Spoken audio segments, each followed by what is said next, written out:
Corey, your draft prospects have certainly escalated in the last 6 months. What did you do to get so much attention? I learned to have fun playing the game. You know, not to go out there and take it as a job or take it as something that I have to excel in. I have to get a hit in this at bat. I have to make this play, or, you know, I have to be the best on the field. I think the biggest thing is that I put my head down and I let the hard work that I used during the season pay off. When did you notice that your stock had risen? I still don't know. You know, you try not to pay attention to that stuff. You just try to go out and get better every day and have fun while doing it. How do you not, for both of you, how do you not pay attention, not just individually, but the team? How do you focus on improving, getting better, and not worried about who's number 2, number 1, and that kind of stuff? Next, you start. You know, I think it all comes back to the team's goal and, you know, our vision for the season that helps us, you know, focus on what the most important thing is and going out there to win games as a team and to show up every day. So, I mean, I think, you know, with a lot of guys, you know, draft eligible this year and a lot of hype surrounding the program with the rankings, I think, you know, just worrying about it internally and thinking about, you know, our goal and vision as a team is what, you know, helps us show up every day and work to get better. For me, it's just that it's the beginning of the season. You know, no matter how good people say we are, and no matter how bad people think we are, it doesn't matter. You know, it has no bearing on where we'll be at the end of the season. So you don't pay too much attention to it, whether people say we're good or whether people say we're bad. This is for our players, for Nick and Corey. With the number 2 ranking, expectations, is anything less than a national championship a disappointment for this team? Yeah, I mean, I think we've talked about it as a team, and, you know, we talk about it in the offseason a lot. The ultimate goal and the vision for this team is a national championship. You know, as we start getting closer to opening day on Friday, you know, the importance becomes that particular game, being where our feet are and worrying about the opponent in the other dugout on that particular day. So, you know, all the talk is about a national championship. That's the ultimate goal. But once the season starts, our focus is on that particular moment. I think for anybody, losing the last game of the season is a disappointment. You know, whether it's in the national championship, whether it's in a super regional in your own backyard, or whether it's in the first round of a series in Omaha. I think the goal is to just win the last game of the season, whether that be, you know, in the national championship, hopefully, or, you know, however far you make it. Because, you know, I've lost in Omaha, and if it didn't feel any worse than losing in the super regional. Nick, do you guys, or either one of you guys, do you feel like this is the best team that you've had? I mean, the rankings would indicate it is. What do you all think as well? Yeah, you know, between offense, defense, and pitching, I think this is the most, you know, well-rounded team that I've ever played for, and the way that we've, you know, come together as a group, pushed everyone to get better, and show up every day to compete. I think it's going to be a fun year, and you know, I think we're going to be a good team. You guys are both Chicago kids, aren't you? Yeah. What is it about this school that makes it so appealing for, you know, so many kids from your area to come play here?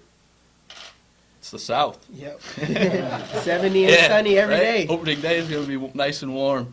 No snow by then. But, you know, that's what, I mean, one of the selling points. I mean, for us, yeah, it is South, and it is pretty much normally warmer down here. So, for me, it was, you know, it's close to home, but not too close to home, and you know, it's South, but it's north enough to still be called the Midwest, and you know, my parents can come and see me play, but they can't just show up anytime they want. For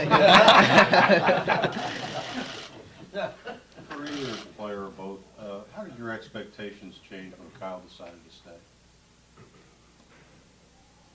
about this season? I don't think they changed for me at all. I think, you know, credit to Kyle. He's you know, he's our Friday guy. He's a great great player, but I think the goal would have been to win a national championship whether he left or whether he came back. Think it improved your chances? I think it does. Yeah, definitely. Yeah, it that- definitely does. Definitely helps, but I mean the goal would have been the same either way. Mhm. For Nick, what makes Kyle so effective?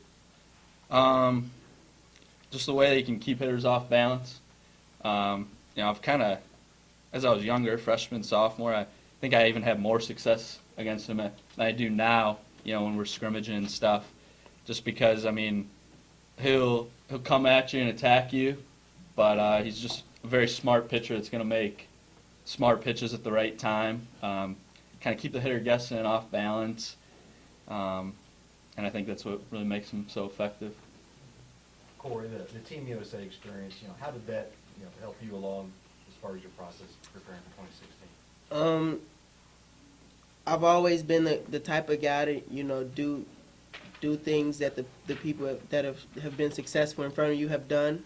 I think it was good to play around some of the best players in the country to see, how they think, when on the field, what their approach is to, maybe adopt that approach or some type of that approach and, help make, me better and to help incorporate it into my preparation into the game. Give us an What type of example, things? Yeah. something you changed? Yeah, definitely. Just some of my teammates, their approach, to not pick out a pitch or to sit a certain pitch or to guess, but to sit in zones at the plate. And if you don't get that pitch, if you don't get a pitch in that zone, you don't swing. And if you do, you put the best swing that you can on it. To not get myself out as much. Just, I got a fastball on the outside corner.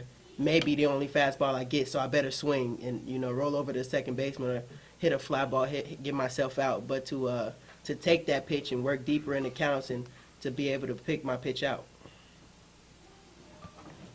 Anything else for these guys? What, is there maybe a newcomer, maybe a younger guy or somebody that maybe has improved a lot in the offseason that, we don't know his name, or he's not a household name yet that you expect to be a big lift this season?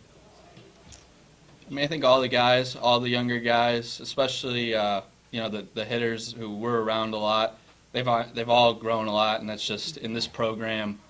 We can attest to it.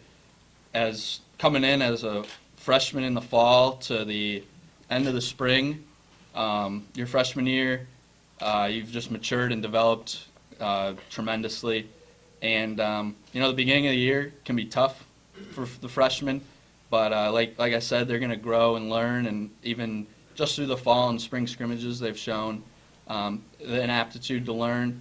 And a lot of those guys I think can have an impact on this team with Devin Mann, Little, Botso, Stowers, and I think all those guys, they're going to have opportunities and to help the team win. And I think we got a good group of younger guys.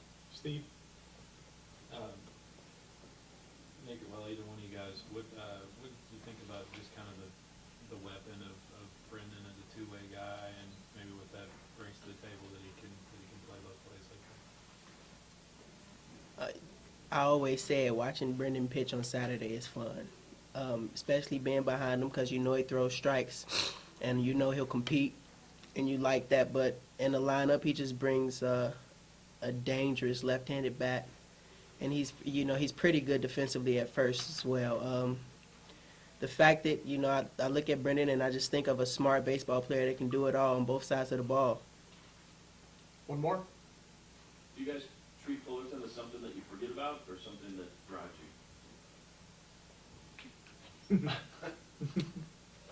A little of both. It's in the back of your mind. It puts a chip on your shoulder, just with how last season ended.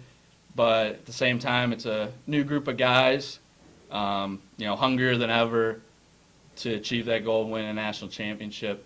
So, at a point, it doesn't matter anymore what happened last year. So, I think we're kind of to that point, starting a new season, ready for it all to begin, and it's an exciting time.